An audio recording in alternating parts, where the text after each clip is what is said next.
Hey there, I'm Dan. I have been traveling the world for almost 7 years. My travel photography has been in the likes of The Guardian and various publications online, and I've also been writing on the topic professionally for around about 6 or 7 years as well. And throughout this time, I've mainly been traveling solo. No one else, just me, of course, making friends on the way. And in this video, I'm sharing everything you need to know to ensure you stay safe as a solo travel photographer. Okay, so the first one is, before you go anywhere, do a high amount of research. And I bring this one up because when I first started, research was my weak point. In fact, I really didn't do much. I just thought I'll get there and figure it out. Why is that a problem? Well, when you go unprepared, it can lead you to getting in areas you shouldn't be in and where you feel uncomfortable, and it can just end up having you at 6s and 7s, and it's going to make things stressful, and it's also going to impact the way you approach doing travel photography in a specific place, because when you've got all these things to think about because you didn't prepare properly, then that impacts how much energy you can focus on creativity. In recent times, as bad as AI gets as a reputation, I have used the likes of ChatGPT just to get research on areas to stay, costs, any kind of local cultural behaviors that I need to be aware of. And it's been really good, in all honesty. I ask it to share sources of where it's getting its information so I can cross-reference it.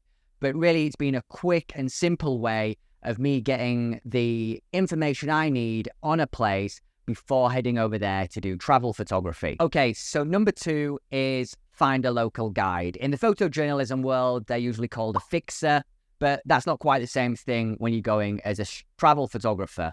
Now, they're easy to find. You can find them online. You know, I've put out messages on Facebook before, Threads, places like that, just saying, is anyone local that will show me around? You can also find them there. Usually accommodation that you stay at, hotels and things like that, will know someone who works as a local guide and can take you around. And the reason that it's important is, A, they know which areas to avoid, or if you are going to some sketchy areas, usually local guides will have a connection with the people within a zone, and once the locals know that you're with the guide, then your safety just skyrockets and people are more likely to leave you alone. I've done that in the past and I've never had a problem. The other benefit of a local guide is they know places that your standard online blogs won't necessarily share. You know, while you'll go online and find the places everybody's going to, a local guide who knows a place like the back of their hand can help you find those unfound gems. And of course, the benefit of that is you can get unique travel stories and unique travel photographs. So don't overlook getting a local guide while you're on the road. The third one is always make sure someone who knows you knows where you're staying. And now this can be a little bit of a pain in the backside if you're the kind of travel photographer that's moving around every 2 or 3 days and you don't always want to be sharing accommodation with someone. But at the end of the day, if anything did happen to you, you need to have someone like a family member that knows where you were staying so they can at least send someone to come and see if you're okay. And apps like Airbnb make it easy to share your new accommodation address easily. So does Booking.com. Press a few clicks on your smartphone and it's in someone's email box. And it also gives them peace of mind knowing where you are. Yes, Mum, I will send it, I promise. So the next hack for staying safe is have your emergency contacts as your screensaver. Now, today's modern phones, iPhones, Android phones, they have a space where you can have your emergency contacts. The problem is they're within an app inside the phone. If something was to happen to you where you're not able to communicate or unlock your phone, then the people that find you have no means to contact your emergency contacts. And it doesn't have to be the worst case scenario. You could have had an allergic reaction and they don't know how to help you. So what you need to do is write your emergency contacts on a notes app, take a screenshot, and then save it as your phone screensaver. Then all they have to do is pick up your phone, they know who to contact, and they can get in touch and get you help if you need it. The next tip is to share your live location. Now, you can share it with multiple people. It's easy to do. I would do it with someone local and also someone who's a family member that wants to know where you are. Now, I know this might be an invasion of privacy, and I'm not saying share your live location for the whole time, but let's say you're going to a remote area, okay? And we'll assume that it still has an internet connection, and you're in a remote area, and perhaps you're on your own. Perhaps you're not going to see lots of people. You could be doing some nature photography.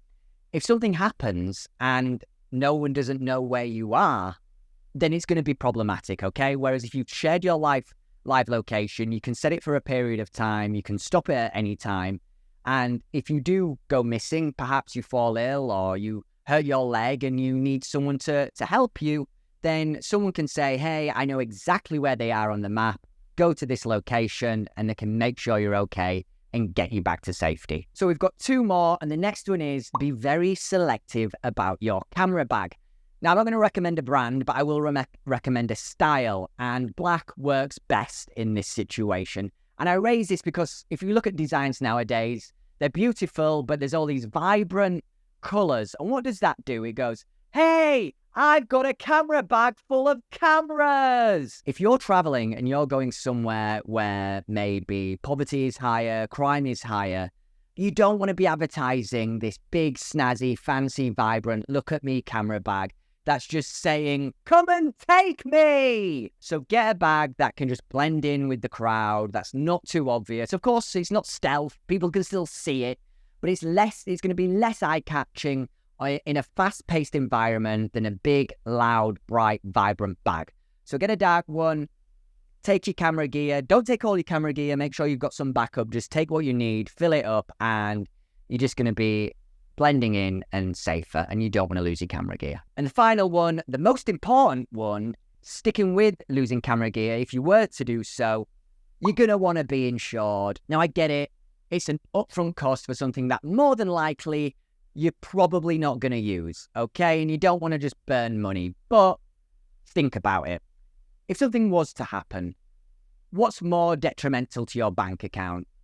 $50 to $100 insurance plan, or having to replace thousands and thousands of dollars of camera gear? I mean, I'm no mathematician, but I think I know the answer. There are a lot of options out there, so do your research and ensure that you're covered for things like loss and theft and accidental damage, because sometimes they'll leave things off.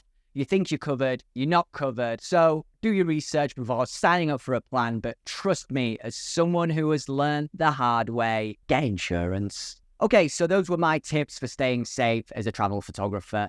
But I do want to know yours. If you've been out on the road for many years, what do you do to ensure that you're staying safe and that you've got calm, peace of mind, allowing you to make the best photos possible? Let me know down in the comments. Also, please do subscribe, because people see the videos and then they don't subscribe and then I cry. It's not nice, okay? So subscribe. Hit the like button, tap the bell icon, and everything will be okay. I'm Dan. This is Zen Frames. Until the next one, see ya.